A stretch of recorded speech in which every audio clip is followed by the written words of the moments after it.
దైవ గ్రంథము నుండి అపోస్తుల కార్యం 20వ అధ్యాయం 7వ వచనం నుండి చదువు. అపోస్తుల కార్యములు 20వ అధ్యాయం 7వ వచనం నుండి. ఆదివారమున మేము రొట్టె విరుచుట కూడినప్పుడు పౌలు మరునాడు వెళ్ళనయుండి వారితో ప్రసంగించుచు అర్ధరాత్రి వరకు విస్తరించి మాట్లాడుచుండి. మేము కూడి ఉన్న మేడగదిలో అనేక దీపములుండెను. అప్పుడు ఐతుకను ఒక యవనస్తుడు కిటికీలో కూర్చుండి గాఢ నిద్రపోయి పౌలు చాలాసేపు ప్రసంగించుచుండగా నిద్రాభారం వలన జోగి 3వ అంతస్తు నుండి క్రింద పడి చనిపోయిన వాడై ఎత్తబడాను.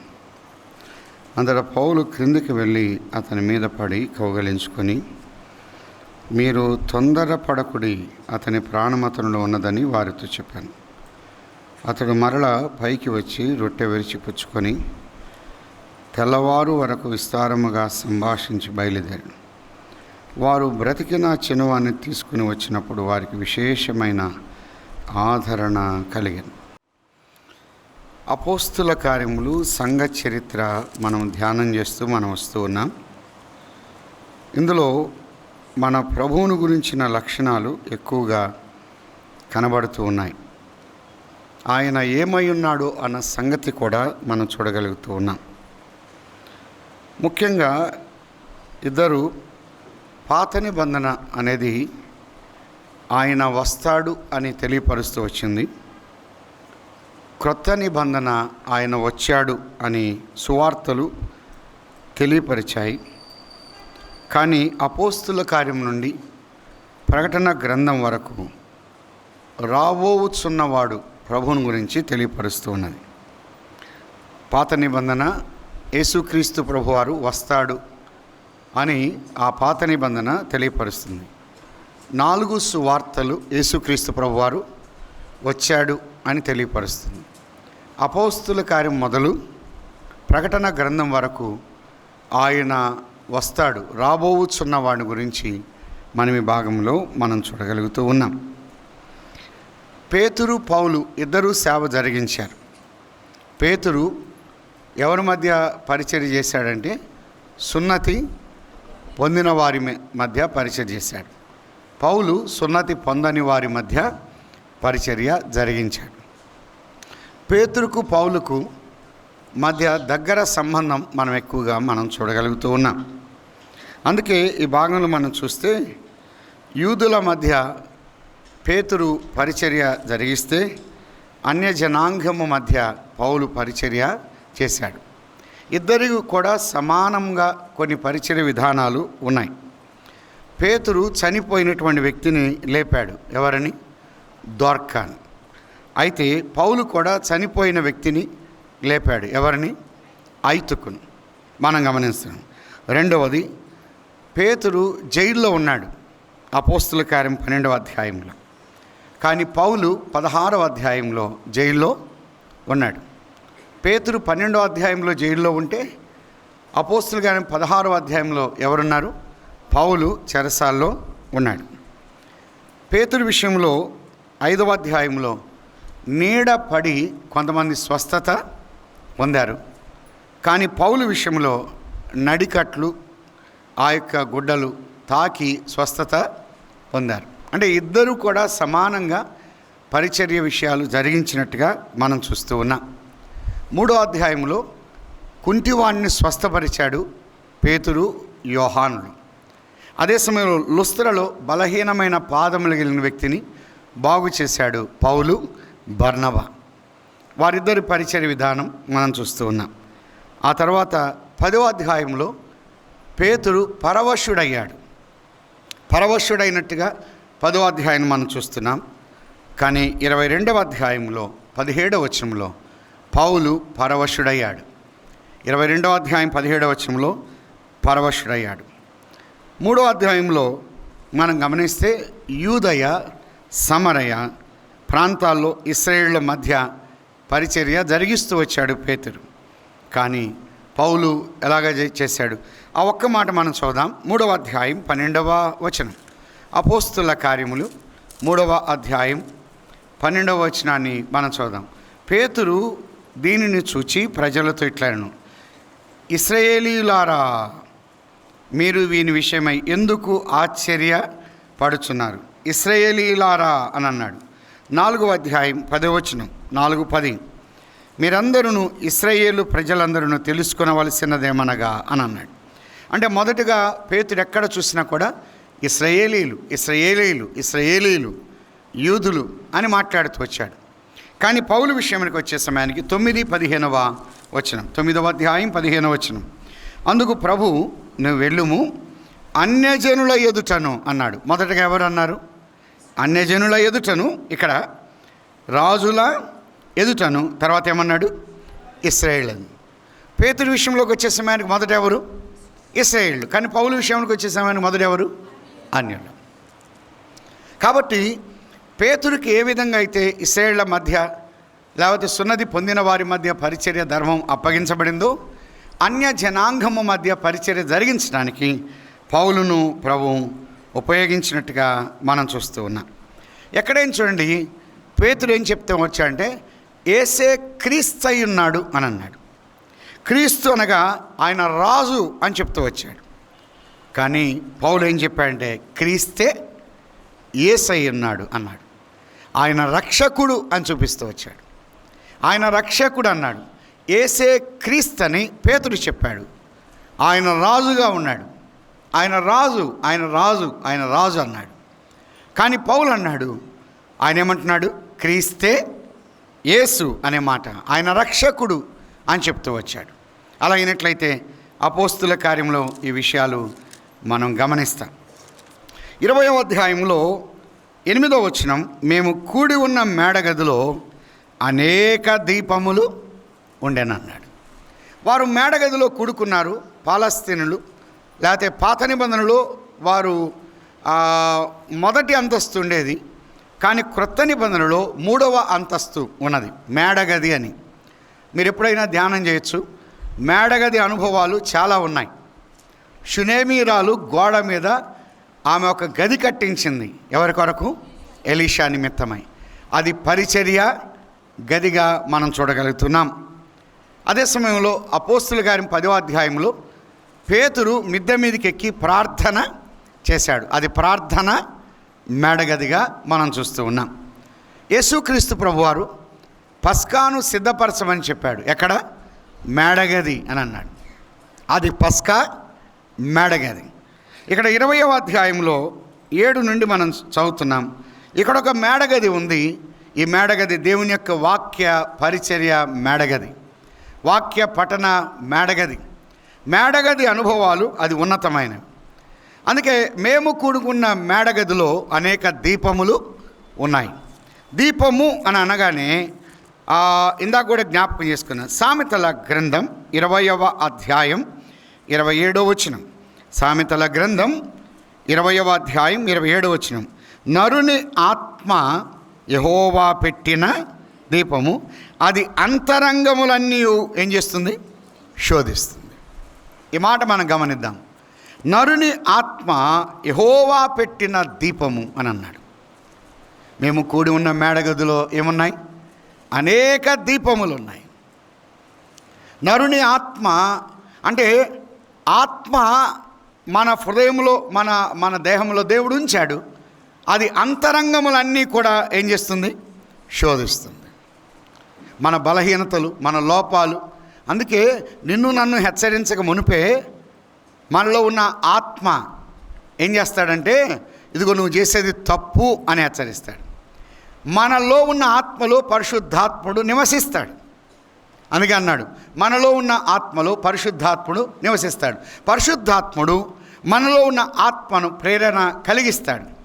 అందుకే కొరింథీయులకు రాసిన మొదటి పత్రిక 2వ అధ్యాయం 10వ వచనం, 2:10, మనకైతే దేవుడు వాటిని తన ఆత్మ వలన బయలుపరిచి ఉన్నాడు. ఆ ఆత్మ అన్నిటినీ దేవుని మర్మములను కూడా పరిశోధించుచున్నాడు. మనలో ఉన్న ఆత్మ ఏం చేస్తాడు? అంతరంగములన్నిటినీ పరిశోధిస్తాడు.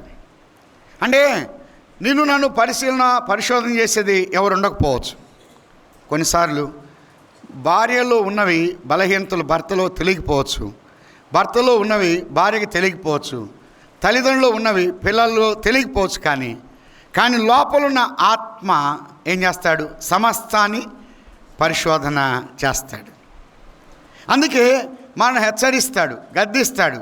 ప్రభువు నమ్మిన విశ్వాసులను పరిశుద్ధాత్ముడు ఏం చేస్తాడంటే, నువ్వు చేసేది తప్పు అంటాడు, నువ్వు మాట్లాడేది తప్పు అంటాడు, నువ్వు రాసేది తప్పు అంటాడు, నువ్వు చూసేది తప్పు అంటాడు, నువ్వు ఇలా వెళ్ళొద్దు అంటాడు, వెళ్ళమని చెప్తాడు. అంటే మనల్ని కూడా పరిశోధన చేస్తాడు. అందుకే మనను పరిశీలన చేసుకుంటాం. కనుక నరుని ఆత్మ యెహోవా పెట్టిన నీవు. నన్ను ఎవరో పరిశోధించడం కాదు, నాలో ఉన్న ఆత్మ నన్ను పరిశోధన చేస్తాడు. ఇదిగో రత్నాకర్, నువ్వు వాక్యం బోధిస్తున్నావు కానీ నువ్వు సరిగా లేవు అని చెప్తాడు, నువ్వు చక్కబడు అని చెప్తాడు. కనుక ఎప్పుడైనా గమనించండి, దేవుడు మనలో ఉన్న పాపాన్ని బయటపడేట్టుగా చేస్తే రోజు తగాదాలు ఉంటాయి, అవునా కాదా? అంటే మనం ఏదైనా తప్పు ఆలోచన చేస్తాను అనుకోండి, నేను చేసిన తప్పు ఆలోచన చేస్తే నా భార్యకు కానీ కనబడింది అనుకో, రోజు ఏముంటాయి గొడవ. అందుకే ఆ సిస్టమ్ పెట్టలే మనకు. మన తల మీద కానీ ఒక లైట్ పెట్టాడు అనుకోండి, ఎప్పుడు చెడు ఆలోచన చేస్తాను టక్కన లైట్ వెలిగింది అనుకో, ఇంకా నేను నా భార్య వెళ్ళేటప్పుడు ఏమండి లైట్ ఎందుకు వెలిగింది అంటది, కాసేపటికి ఆమెకి వెలిగింది, నీకెందుకు వెలిగింది అని. రోజు గొడవే, ఒక్క సంసారం సాగదు. అందుకే ఏం చేశాడు? మనకే వదిలిపెట్టాడు, మనం పరిశోధన చేస్తాం. అందుకే అన్నాడు, యోహాను రాసిన మొదటి పత్రికలో ఒక వచనం చదువుదాం. 3వ అధ్యాయం 19వ వచనం నుండి.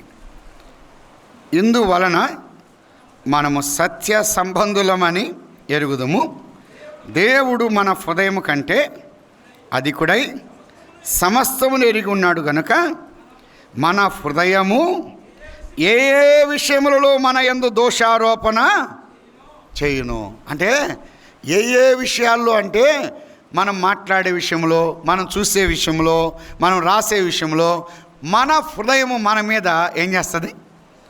దోషారోపణ. ఇప్పుడు నేను తప్పు చేశానని బయట వాళ్ళకి తెలిస్తే వాళ్ళు నా మీద దోషారోపణ చేస్తారు. తెలియనంత వరకు దోషారోపణ చేసేది ఎవరు? నా యొక్క హృదయం. అందుకే అన్నాడు, ఏ విషయంలో దోషారోపణ చేయను ఆయా విషయంలో ఆయన ఎదుట మన హృదయములను ఏం చేయాలి?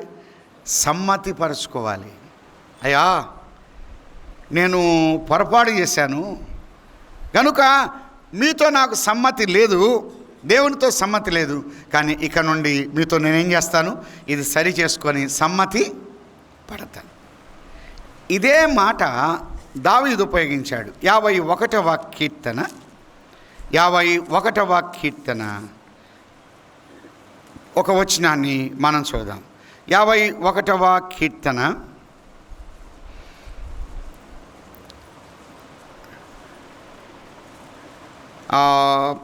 10వ వచనం నుండి.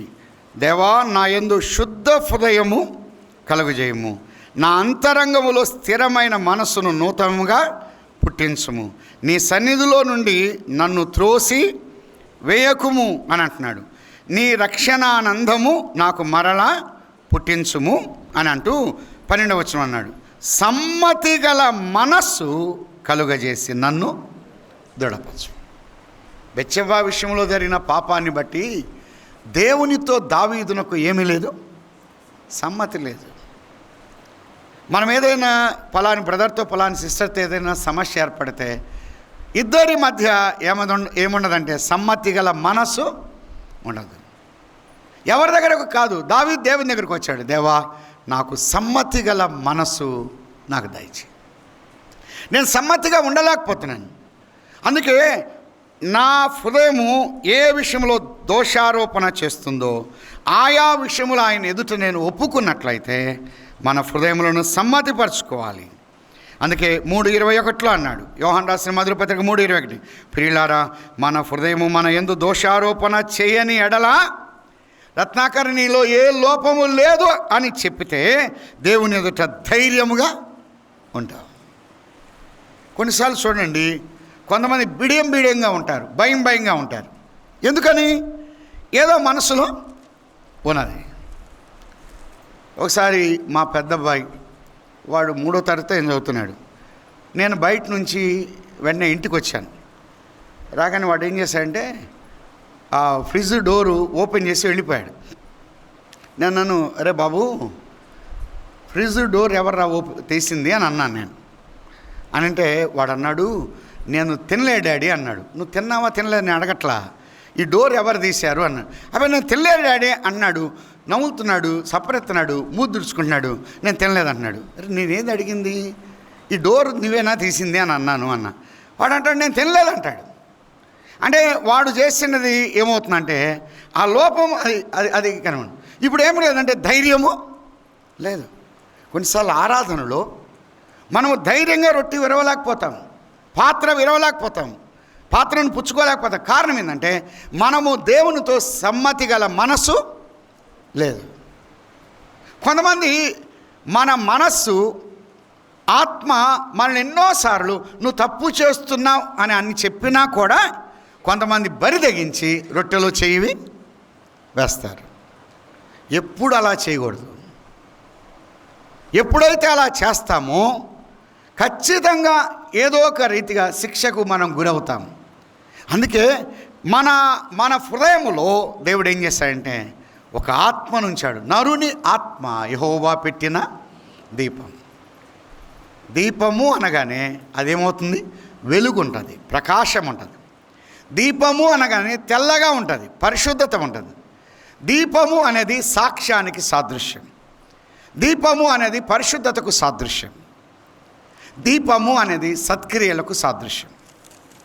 విశ్వాస జీవితంలో పరిశుద్ధత కలిగి ఉండడం.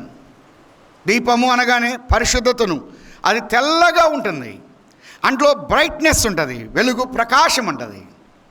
దీపము పరిశుద్ధం. మేము కూడి ఉన్న మేడగదిలో పరిశుద్ధత ఉన్నది. మేము కూడి ఉన్న మేడగదిలో సాక్ష్యం ఉన్నది. మేము కూడి ఉన్న మేడగదిలో సత్క్రియలు ఉన్నాయి. బైబిల్లో ఇవన్నీ ఉన్నాయి. కనుక దేవుడు నిన్ను నన్ను ఒక దీపముగా ఉంచాడు. అమ్మాయ, ఈ రాత్రి నీవు నేను ఒక దీపముగా ఉన్నాం. పాత నిబంధనలో ఒకరు, క్రొత్త నిబంధనలో ఒకరిని మనం చూద్దాం. మొదటిగా పాత నిబంధనలో ఒక భక్తిపరుణ్ణి మనం చూద్దాం. సమూయేలు 2వ గ్రంథం 21వ అధ్యాయం 17వ వచనం. సమూయేలు 2వ గ్రంథం 21:17. సెరూయా కుమారుడైన అబీషై రాజును ఆదుకొని ఆ ఫిలిష్తీయుని కొట్టి చంపెను. దావీదు జనులు దీనిని చూచి ఏమంటున్నారు? ఇశ్రాయేలులకు దీపమగు నీవు అరు. పాత నిబంధనలో ఇశ్రాయేలుల మధ్య దావీదు ఎలా ఉన్నాడు? దీపం. అయ్యా, నువ్వే ఆరిపోతే మా పరిస్థితి ఎట్లా? ఇశ్రాయేలులకు దీపముగాను ప్రభు ఉంచాడు. పాత నిబంధనలో ఇశ్రాయేలుల మధ్య ఆ దినాల్లో ఒక దీపముగా ఉన్నాడు, యథార్థపరుడుగా ఉన్నాడు, నమ్మకమైన వాడుగా ఉన్నాడు, ప్రభు మీద ఆధారపడిన వాడుగా ఉన్నాడు. దావీదు యొక్క యథార్థత, దావీదు యొక్క ప్రార్థనా జీవితం, దావీదు యొక్క భక్తి జీవితం ఆ ఇశ్రాయేలు జనాంగం మధ్య వారిని ఒక లెజెండ్గా ఉన్నాడు. వారిని ప్రేరేపిస్తున్నాడు, ప్రోత్సహిస్తున్నాడు, పురుకొల్పుతున్నాడు. ఇశ్రాయేలుకు దీపముగా పాత నిబంధనలో దావీదు ఉన్నాడు. నువ్వు ఆరిపోతే ఎట్లా? నువ్వు ఆరిపోతే ప్రార్థన ఆరిపోతుంది, నువ్వు ఆరిపోతే విశ్వాసం ఆరిపోతుంది, నువ్వు ఆరిపోతే మాకున్న ధైర్యం పోతుంది, మాకున్న ప్రేమ పోతుంది, ఆ సహవాసం పోతుంది. అయ్యా, ఇశ్రాయేలుకు దీపముగా నువ్వు ఉన్నావు. నువ్వు రావద్దు, నువ్వు యుద్ధానికి రావద్దు. మేము ఆరిపోయినా పర్వాలేదు, కానీ నువ్వు ఆరిపోతే ఎట్లా? సోదరుడా సోదరి, నిన్ను నన్ను కుటుంబంలో దీపముగా ఉంచాడు, సంఘములో దీపముగా ఉంచాడు, మనమున్న పనిచేస్తున్న స్థలాల్లో దీపముగా ఉంచాడు. అంటే మన యొక్క సాక్ష్యం, మన పరిశుద్ధత, మన యొక్క సత్క్రియలు మనం పనిచేస్తున్న స్థలాల్లో కనబడాలి. మేము కూడి ఉన్న మేడగదిలో అనేక దీపములు ఉన్నాయి. దావీదు ఇశ్రాయేలుకు దీపముగా ఉన్నాడు. కొత్త నిబంధనలో మరొక వ్యక్తిని మనం చూద్దాం. యోహాను సువార్త మనకందరికీ బాగా వీతమే. యోహాను సువార్త 5వ అధ్యాయం 35వ వచనం. అతడు మండుచు ప్రకాశించుచున్న దీపమై ఉండెను. యోహాను సువార్త 5:35. అతడు మండుచు ప్రకాశించున్న దీపమై ఉండెను. మీరు అతని వెలుగులో ఉండి కొంతకాలము ఆనందించుటకు ఇష్టపడితిరి అని అన్నాడు. యోహాను విషయమై చెప్తూ అతను ఎవరంటే ఉన్న షార్ట్ టైంలో ఎలాగా తక్కువ కాలంలోనే ఈ యొక్క యోహాను ఎలా ఉన్నాయంటే మండుచు ప్రకాశిస్తున్నాడు. దీపములో మరొకటి ఉంది, మంట ఉన్నది. ఆ మంట ఉన్నది, ఆ తృష్ణ ఉన్నది. ప్రభు నమ్మిన బిడ్డల్లో ఆ జీలు ఉండాలి. ప్రభు నమ్మిన బిడ్డల్లో ఆ జీలు ఉండాలి. ఆ తపన అంటారు. ప్రకాశం జిల్లాలో దావాద్రి, దప్పిక, తృష్ణ, కొన్ని మాటలను ఆ జీలు ఉండాలి. ప్రభు కొరకై మంట మండే విశ్వాసిగా నీవు నేను ఉండాలి. ఉండేది తక్కువ కాలమే, ఎక్కువ కాలం ఉండి ఏ ప్రయోజనం లేకుండా వెళ్ళిపోయాడు అండం కన్నా తక్కువ కాలం ఉండి మంట మండాడు. హేబేలు ఉన్నది తక్కువ కాలమే. హేబేలు అనగా ఆవిరి. తల్లిదండ్రులు రే నువ్వు ఆవిరిరా, నువ్వు తక్కువ కాలం, ఆవిరి తక్కువ కాలంలో ప్రభు కొరకు మండాడు. సోదరుడా సోదరి, నీవు నేను మంట మండించే వారంగా ఉండాలి. అందుకన్నాడు అతడు మండుచు ప్రకాశించున్న దీపమైండను. మీరు అతని వెలుగులో ఉండి కొంతకాలము ఆనందించుటకు ఇష్టపడ్డారు. అతడు పుట్టినందున అనేకులు ఏమవుతారన్నారు?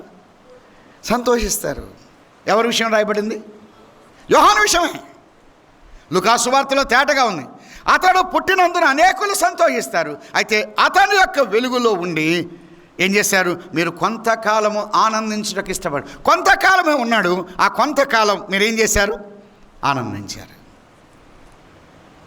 ఈ రాత్రి ఒక ప్రశ్న, యవనస్తులారా, మనమున్న స్థలాల్లో, మనమున్న ఇంట్లో మనల్ని బట్టి తల్లిదండ్రులకు ఆనందం కలుగుతుందా? మనమున్న సంఘములో మనల్ని బట్టి సంతోషం కలుగుతుందా? మన యొక్క ప్రవర్తనను బట్టి, మన క్రియలను బట్టి, మన పరిచర్య విధానం అనేది సెకండరీ. పరిచర్య పాటలు కానీ వాక్య ప్రకటన అనేది రెండవది. కానీ ముందుగా మన పరిశుద్ధత, మన ప్రవర్తన, మన నడవడిక, మన క్రియలను బట్టి ఎవరైనా ఆనందించగలుగుతున్నారా? ఉదాహరణకు సమూయేలు విషయమై తల్లట ప్రతి సంవత్సరము షిలోహు మందిరానికి వచ్చినప్పుడు ఎవరో ఒకరు అడిగేవారట, ఏమండి ఈ అబ్బాయి ఎవరబ్బాయి అండి? మా అబ్బాయే. ఓ మీ అబ్బాయా? ఎలాంటి అబ్బాయిని కన్నావమ్మా? అసలు మేము వచ్చినప్పటి నుండి కూడా మమ్మల్ని లోపలికి ఆహ్వానించేది అతనే. పరిచర్య చేస్తున్నాడు. ఒకవైపున హోప్ని ఫినెహాసుల యొక్క పాపం ఉన్నది, మరొక వైపున ఈ సమూయేలు యొక్క ప్రవర్తన, భక్తి జీవితం ఉన్నది. అందుకే 3వ అధ్యాయంలో ఉంది, దీపము ఆరిపోక మునుపు సమూయేలు. ఇశ్రాయేలు దీపం ఆరిపోతూ ఉండగా దేవుడు ఎవరిని ఎన్నిక చేసుకున్నాడు? సమూయేలును. అమ్మాయ్యా, నిన్ను నన్ను ఒక దీపముగా ఉంచాడు. నీ వల్ల, నా వల్ల ఇతరులు ఆనందించాలి, ఇతరులు సంతోషించాలి. ఎందుకు పుట్టారా అని దుఃఖపడ్డం కాదు, మనల్ని బట్టి అందరికీ ఏం కలగాలి? సంతోషం కలగాలి. తల్లి ఎప్పుడైనా సంతోషించారా? తండ్రి ఎప్పుడైనా సంతోషించారా? భర్త ఎప్పుడైనా సంతోషించాడా? భార్య ఎప్పుడైనా సంతోషించారా? అలా అయినట్లయితే మీరు కొంతకాలం అతని వెలుగులో ఉండి ఆనందపడ్డారు, మీరు ఇష్టపడ్డారు. అలా అయితే పాత నిబంధనలో ఇశ్రాయేలుకు దీపముగా దావీదు నుంచాడు. కొత్త నిబంధనలో ఆనాటి జనాంగము మధ్య యోహాను ఉంచాడు. ఈ నేటి దినాల్లో నిన్ను నన్ను సంఘములో ఒక దీపముగా ఉండాలి. మన నుండి ఆయన కోరేది ఒకటే. అందుకన్నాడు, మేము కూడి ఉన్న మేడగదిలో అనేక దీపములు ఉండండి. పాత నిబంధనలో దీపం అనేది నిత్యము వెలగాలి. అప్పుడప్పుడు వెలగడం కాదు, నిత్యం వెలగాలి. ఆ దీపాన్ని సవరించాలి అని చెప్పాడు. అనగా చక్కబరచాలి. దీపస్తంభం ఉంటుంది. అదే సమయంలో అది ప్రత్యక్షపు గుడారంలో ఉంటుంది. అతి పరిశుద్ధ స్థలంలో మన మందసం ఉన్నట్లయితే పరిశుద్ధ స్థలంలో దీపస్తంభం, దీపవృక్షము అని అంటారు. ఇందులో కత్తెర చిప్ప ఉంటుంది. వాళ్ళు ఏం చేస్తారంటే యాజకుడు లోపలికి వెళ్ళి దాన్ని కత్తిరించి, అంటే ఈ నలుపు ఉంటుంది చూసారా, ఆ నలుపును కత్తిరించి కత్తెర చిప్పలో వేసి దాన్ని దూరంగా పడేయాలి. ఎప్పుడైతే ఈ నలుపు ఉంటుందో ఈ కింద నుండి వచ్చే వెలుగును ఆ నలుపు ఏమేం చేస్తుంది, రానివ్వకుండా అది అడ్డుపడుతుంది. మనం చాలాసార్లు ప్రభు కొరకు వెలగాలి అని అనుకుంటాం, కానీ చిన్న చిన్న లోపాలే, బలహీనతలే మనల్ని ఏం చేస్తున్నాయి, అణిచివేస్తున్నాయి. ప్రతిదినం ఇంతకుముందు పాతకాలంలో మేము కూడా పూర్మాంలో ఉన్నప్పుడు సాయంకాలం కాగానే ఆ లాంతర్ అంతా కూడా రెడీ చేసే పని నా బాధ్యత. ఒత్తి కత్తిరించాలి, కిరసన్ ఉందో లేదో చూడాలి, తర్వాత చిమ్నీని మొత్తం శుభ్రం చేయాలి, దాన్ని పెట్టి రెడీ చేయాలి. రెడీ చేసి చీకటి పడుతుండగా దాన్ని వెలిగించాలి. అంటే ఇది నిత్యము చేయాలి. అలాగైనట్లయితే విశ్వాసి నిత్యము చక్కబరుచుకోవాలి, సరి చేసుకోవాలి. మేము కూడి ఉన్న మేడగదులు అనేక దీపములు ఉన్నాయి. ఆ దీపాలు వెలగాలంటే మనం ఆ నాడు ఏం చేయబడాలి, సరి చేయబడాలి. నేను అంత పర్ఫెక్ట్ ఏం కాదు, సవరించబడాలి, కత్తెర పడాలి. వాక్యం అనే కత్తెర నీ మీద నా మీద పడితే మనలో ఉన్న ఆ మడ్డి, ఆ మసి, ఆ మైల పోతుంది. అప్పుడు ప్రభు కొరకు మనము బాగా వెలగలం, ఆయన కొరకు సాక్ష్య జీవితము జీవించగలం. అందుకే అన్నాడు, మేము కూడి ఉన్న మేడగదిలో అనేక దీపములు ఉన్నాయి. మరొక మాట మనం చూద్దాం. అపోస్తుల కార్యములు 20వ అధ్యాయం. అప్పుడు ఐతుకనొక యవనస్తుడు కిటికీలో కూర్చున్నారు. ఇక్కడ ఒక మాట గమనించాలి, అన్ని దీపాలు లోపలుంటే ఐతుకనే దీపం ఎక్కడుంది, కిటికీలో ఉంది. కిటికీలో దీపం పెడితే అది వెలిగిద్దా, ఆరిపోద్దా? ఆరిపోద్ది. కానీ యెషయా గ్రంథంలో ఒక మాట అన్నాడు, మకమకలాడుచున్న జనపనార ఒత్తిని ఆయన ఆర్పాడు. మనం ఆరిపోతుంటే ఆయన ఆర్పివేసేవాడు కాదు. ఈ దీపం కిటికీలో పెట్టింది ఎట్లుందంటే, బాగా వాక్యం విన్నప్పుడు వెలుగుతున్నట్టుంది, అటువైపు చూడగానే ఆరిపోతుంది, బుక్కుబుక్కుగా అంటూ ఉంటుంది. చూసారా, అది చిటపట అంటూ ఉంటుంది. ఎందుకని గాలి రాగానే మళ్ళీ వెలుగుతున్నట్టుంది, ఉన్నట్టుండి దబేలమని పడ్డాడు. ఎటు పడ్డాడు, లోపలికా బయటకా? లోపల పడితే అందరూ ఉలిక్కి పడేవాళ్ళు. ఎక్కడ పడ్డాడు, బయట. ప్రారంభంలో నాకు అర్థం కాలే చాలా కాలం, బయటికి ఎందుకు పడ్డా, లోపల పడితే బాగుండేది కదా. తూగు ఎడు తూగాడు ఎక్కువగా, బయట వైపు లోపల వైపా? అంటే అర్థమైందంటే మనం ఏ వైపు అయితే ఎక్కువ ఆకర్షణ ఉంటుందో ఆ వైపు పడిపోతాం. అంత లోకం వైపు ఉంటే అటు పడతాం, వాక్యం వైపు ఉంటే ఇటు పడతాం. మీరు చూడండి, కొంతమంది గమనించండి, బైబిల్ స్టడీ ఉందనుకోండి, అప్పుడే బంధువులు వస్తారు, రాగానే బంధువులు వచ్చారు ఆగిపోతారు. అప్పుడు వాళ్ళు ఇటున్నోళ్ళ అటున్నోళ్ళ, అది మీళ్ళే చెప్పాలి. ఫ్రెండ్ ఫోన్ చేశాడు, ఫ్రెండ్ ఫోన్ చేయగానే బైబిల్ స్టడీ ఉంది, విజ్ఞాపన ఉంది, లేదా మీటింగ్ ఉంది, వెంటనే ఆగిపోతున్నారంటే అటువైపు పడ్డట్టే. అది గుర్తుపెట్టుకుంటే చాలు. ఐతుకు అని అన్నాడు. ఐతుకు అంటే అదృష్టవంతుడు అని అర్థం ఉంది. ఐతుకు అండి. ఒక ఆయన అన్నాడు ఐతుక్కు అన్నాడు. ఐతుక్కు అని అన్నాడు. అంటే నేను ఏమయ్యాను, తుక్కయ్యాను. ఐతుక్కు అంట తుక్కు అయ్యాడంట. అందుకే ఐతుక్కు పడిపోయాడు. ఎక్కడ పడిపోయాడంటే, మేడగదిలో ఏమున్నాయి, మనం ఉదయం ఆలోచన చేశాం. మేడగదిలో ఏముంది, వాక్యం ఉన్నది, ఆరాధన ఉన్నది, రొట్టె విరిచే కోడిక ఉన్నది, ప్రార్థన ఉన్నది, సహవాసము ఉన్నది. ఈ మేడగది నుండి పడిపోయాడు. ఎక్కడ పడిపోయాడు, ఎంతవరకు పడాలో అంతవరకు పడాడు. ఎంతవరకు పడాలో అంతవరకు పడాడు. అంటే ఇప్పుడు సంఘానికి ఐతుకు ఏమయ్యాడు, దూరమయ్యాడు. సహవాసానికి ఏమయ్యాడు, దూరమయ్యాడు. వాక్యానికి ఏమయ్యాడు, దూరమయ్యాడు. ప్రార్థనకి ఏమయ్యాడు, దూరమయ్యాడు. అన్నిటికీ దూరం అయిపోయాడు. అంటే ఎంత దూరం అయ్యాడంటే, ఎంత దూరం కావాలో అంత దూరం. సోదరుడా, సోదరి, ఈ రాత్రి ఒకవేళ నీలో ఉన్న బలహీనతలు దేవుని వాక్యం చదవకుండా దూరం చేస్తున్నాయా? ఈ దినాల్లో విచారం ఏంటంటే కొంతమంది యవనస్తులు రాత్రుల్లో నిద్రపోక మొబైల్స్కి పూర్తిగా అడిక్ట్ అయిపోయారు. అవి మేలుకరమైనతే సరిగాని మేలుకరము కాని వాటి వైపు ఆకర్షితులయ్యారు. ఎంతమంది రాత్రుల్లో నిద్రపోవట్లేదు.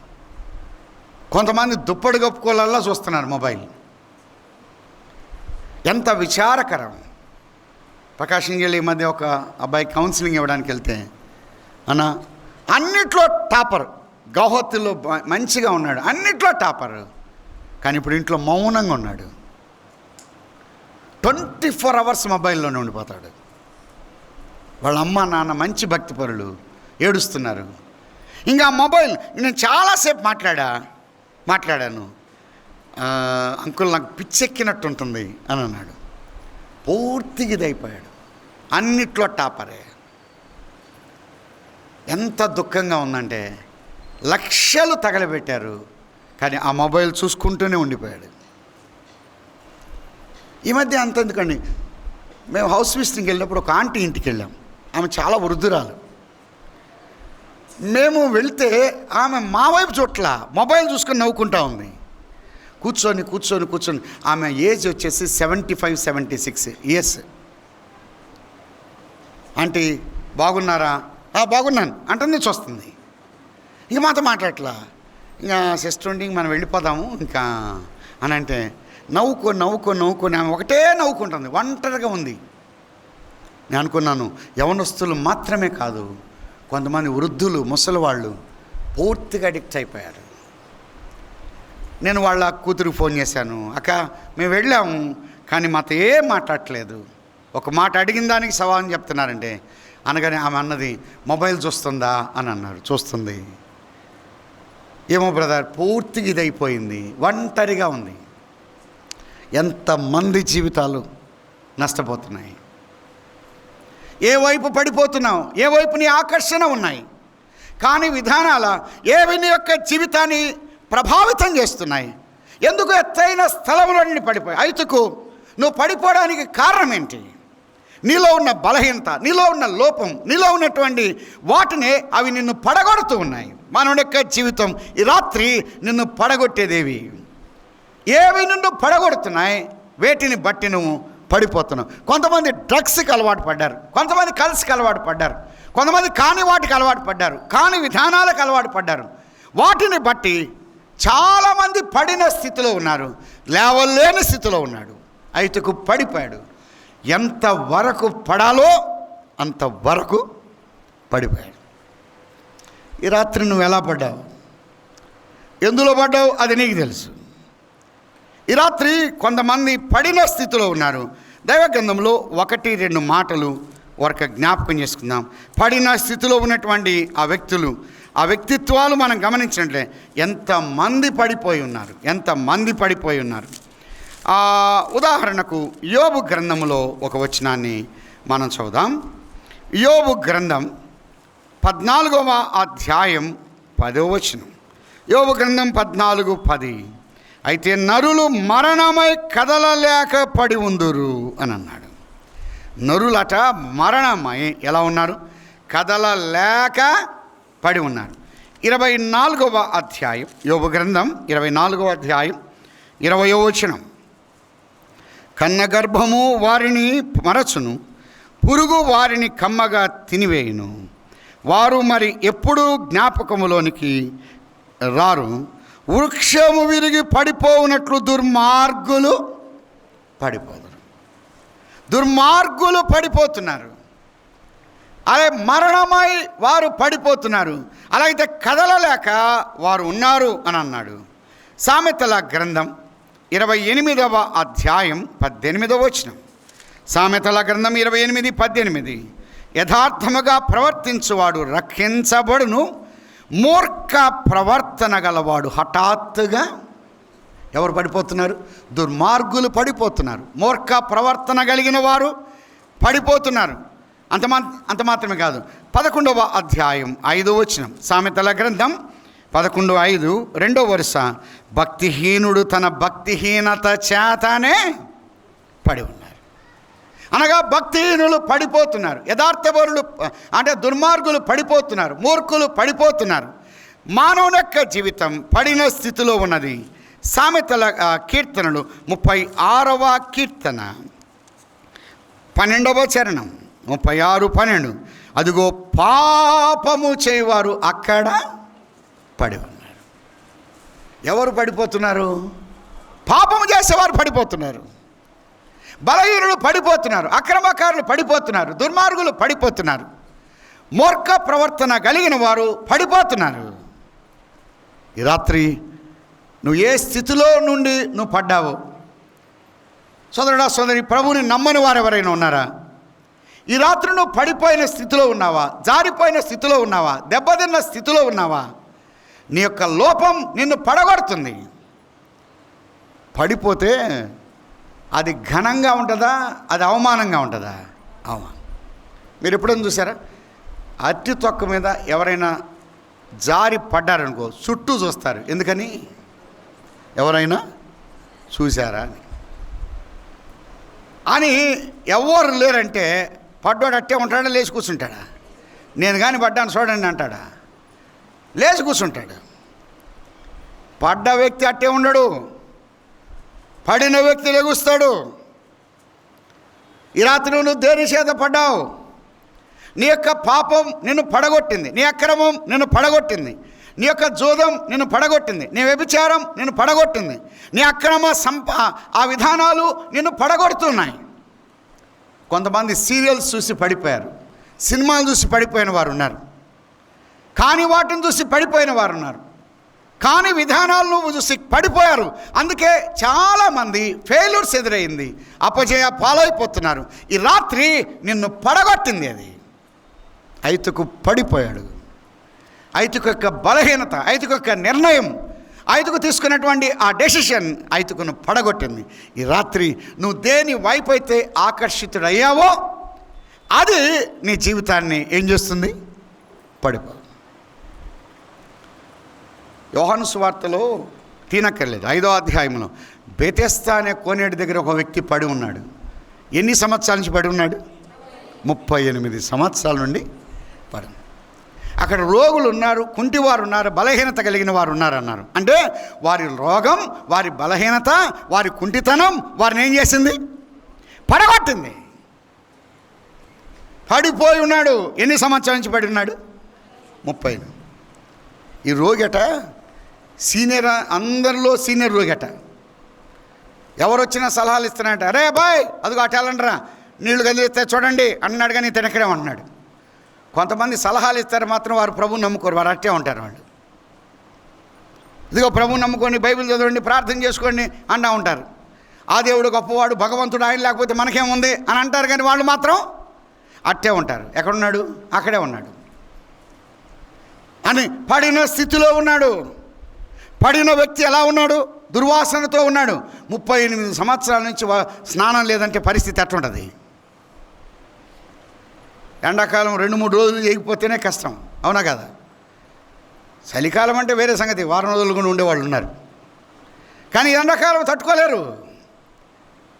మామూలు కాదు ఇది పరిస్థితి. 38 సంవత్సరాల నుంచి ఉన్నాడు.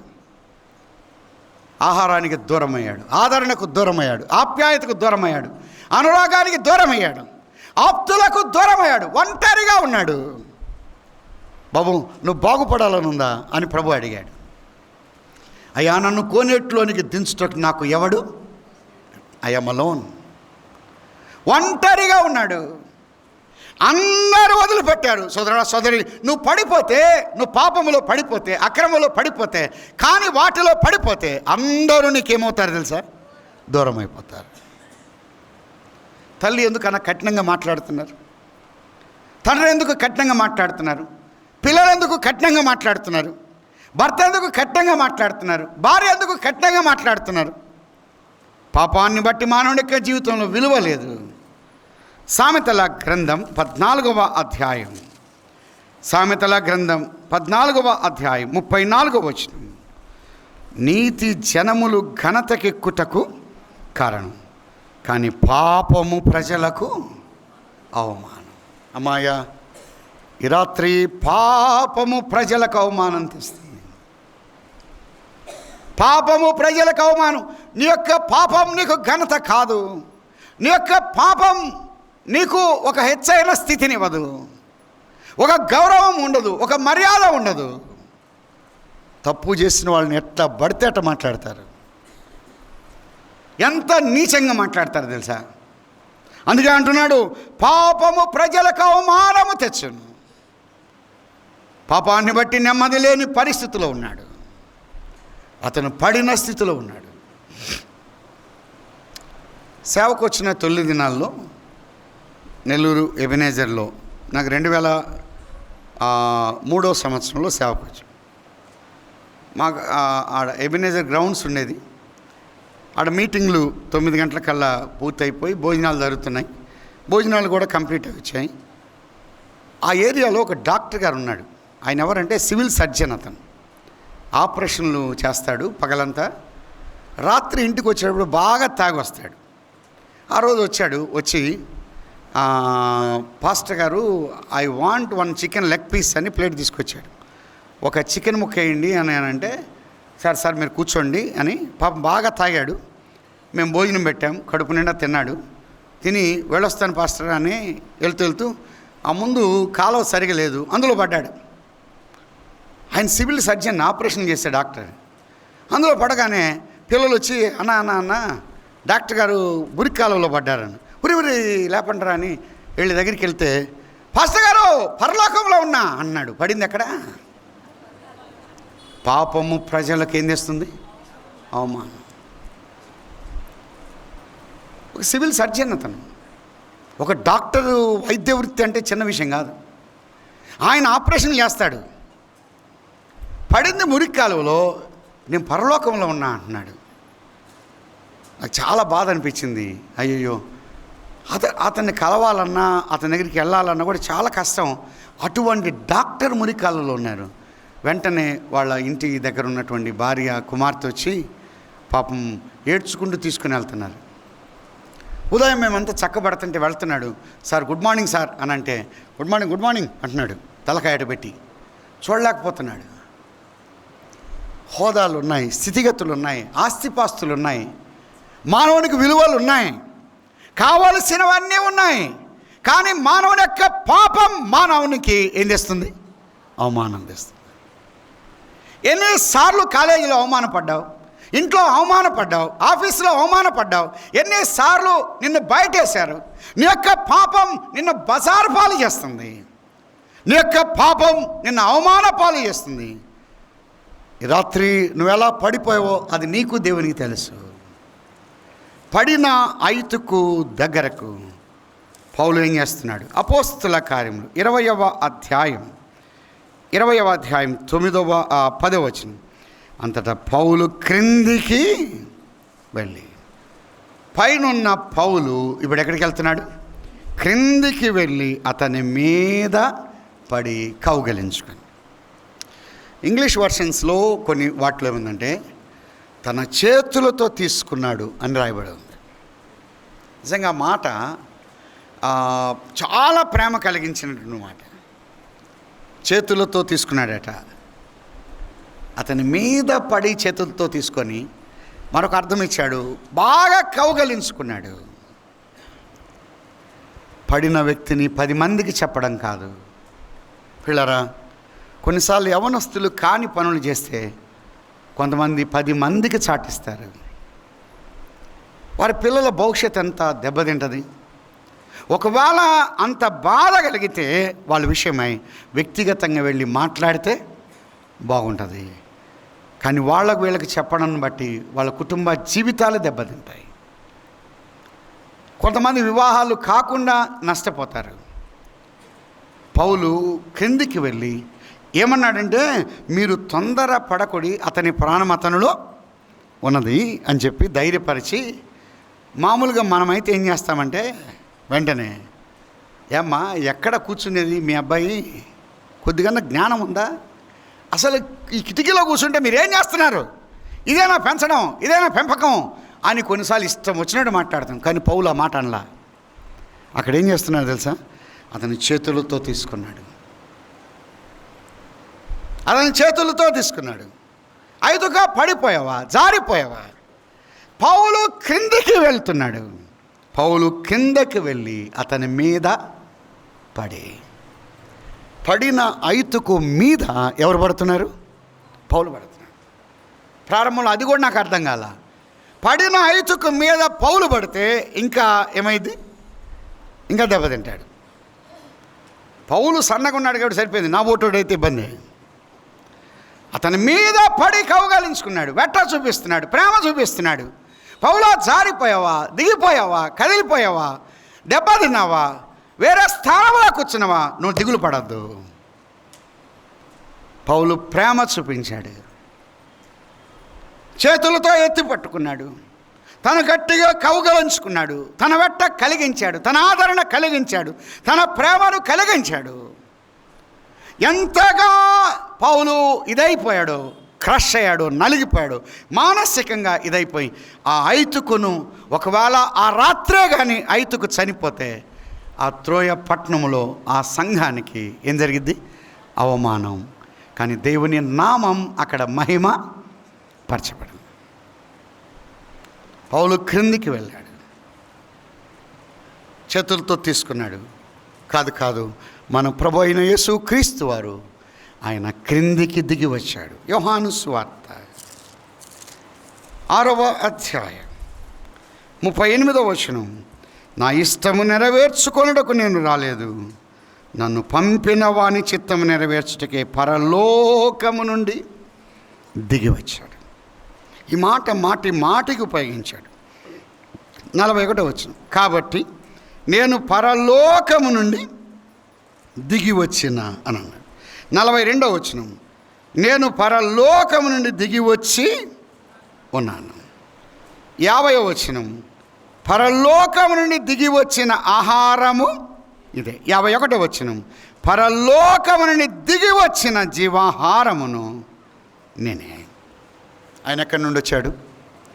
పరలోకము నుండి దిగి వచ్చాడు. పౌలు మేడగది మీద నుండి దిగి వచ్చాడు.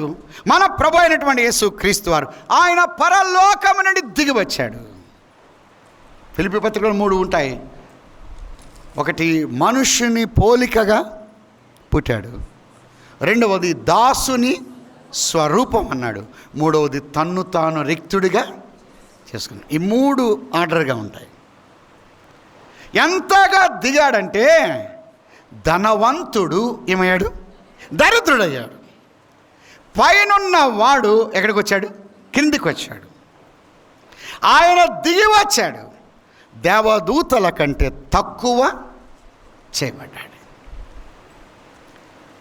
అమ్మాయ, నన్ను పడిన మన జీవితాలను ఉద్ధరించుట కొరకై, లేపుట కొరకై, లేవనెత్తుట కొరకై ఆయన ఈ లోకానికి దిగి వచ్చాడు.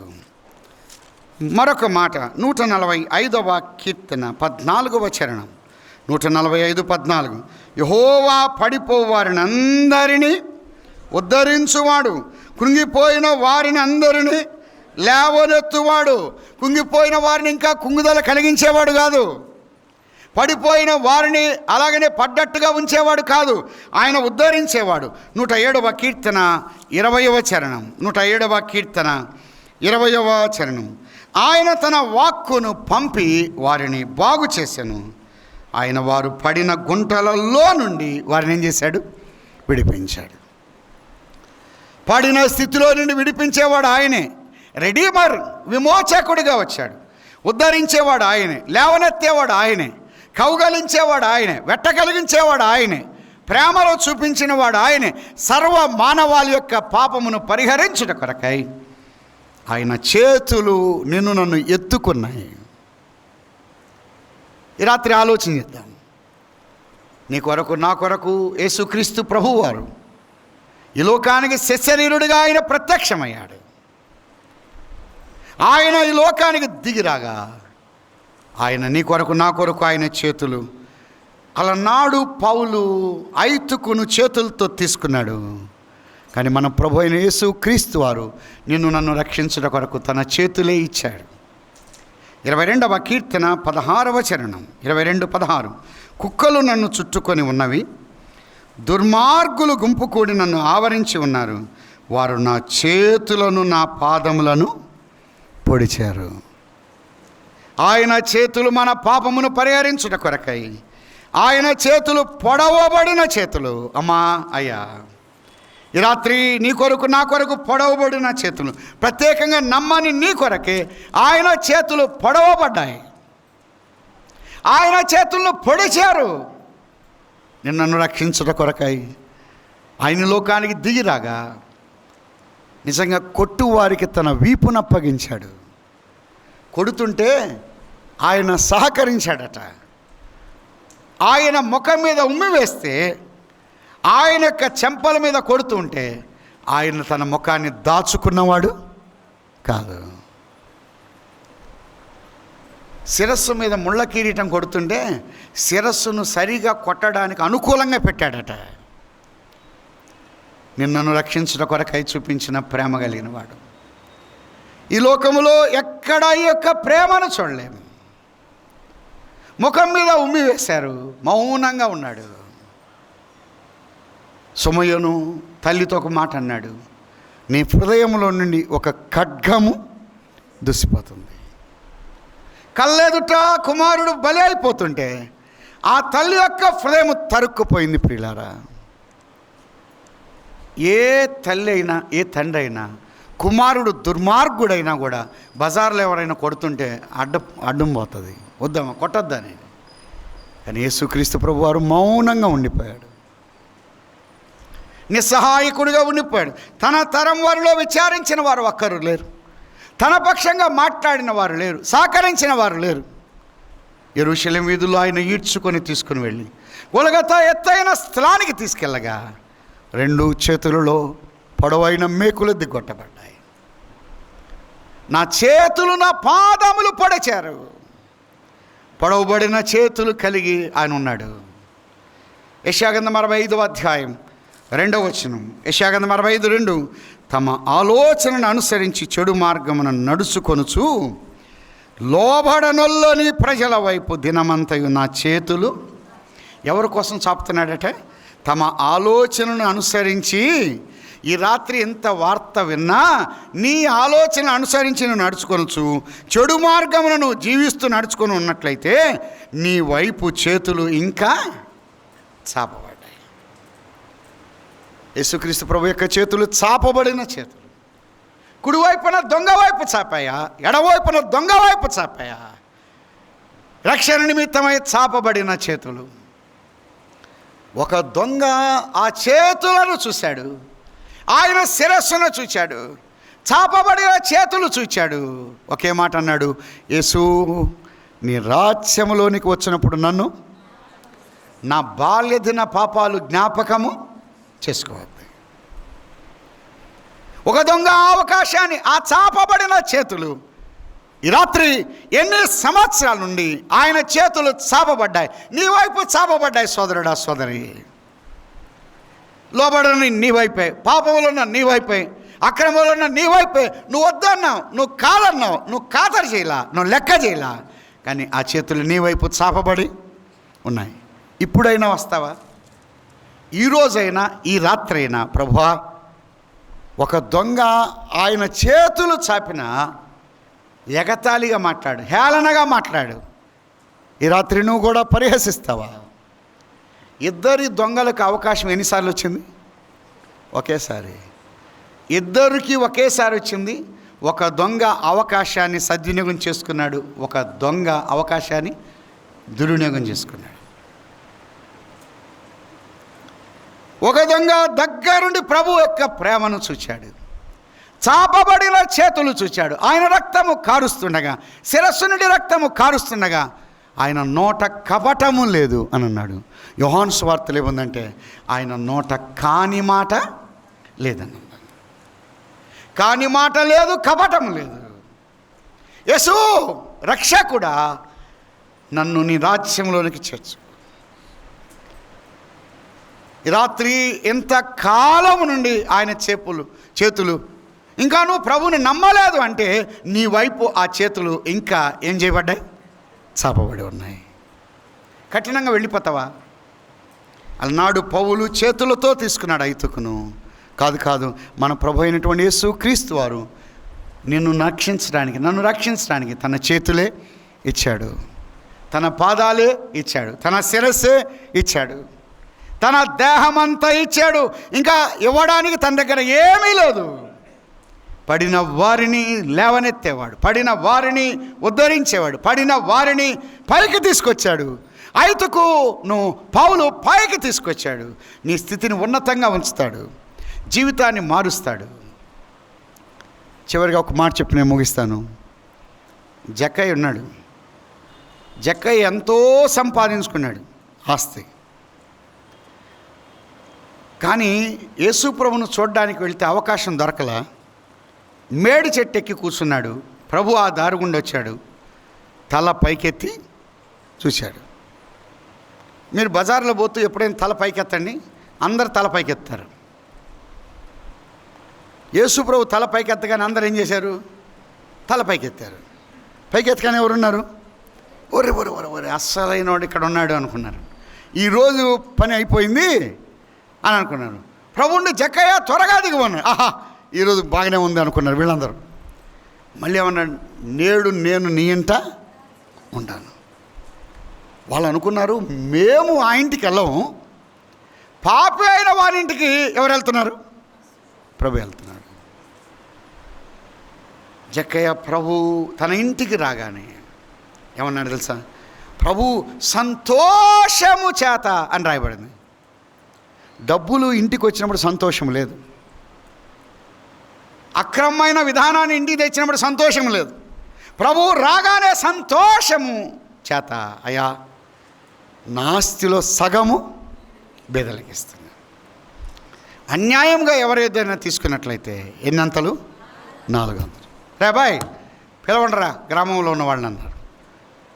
వాళ్ళు వెళ్ళి పిలిచారు. అయ్యా జక్కయ్య సార్ రమ్మన్నాడు. అయ్యా మొన్నే కట్టామయ్యా, అయిన మాకు తెలియదు, రమ్మంటున్నారు రండి అని అన్నాడు. నిలబెట్టారు. బేదలకు ఆస్తి పంచుతున్నాడు. ఆస్తి తీసుకున్నవాడు ఇప్పుడు ఆస్తిని ఏం చేస్తున్నాడు? ఆస్తిని ప్రేమించిన వాడు ఆస్తిని ద్వేషిస్తున్నాడు. అబ్బాయి నీ దగ్గర ఎంత తీసుకున్నాను రా అన్నాడు. అయ్యా నా దగ్గర 100 రూపాయలు తీసుకున్నాం, ఇప్పుడు ఇన్నంతలు? 400. ఇదిగో తీసుకో, ఆ 100 ఈ 400 మొత్తం 500 తీసుకో. వాడు అనుకున్నాడు 500 ఇచ్చిన ఎంత బాగుండేదని. ఎందుకు 2 ఏళ్ళు వచ్చేటి?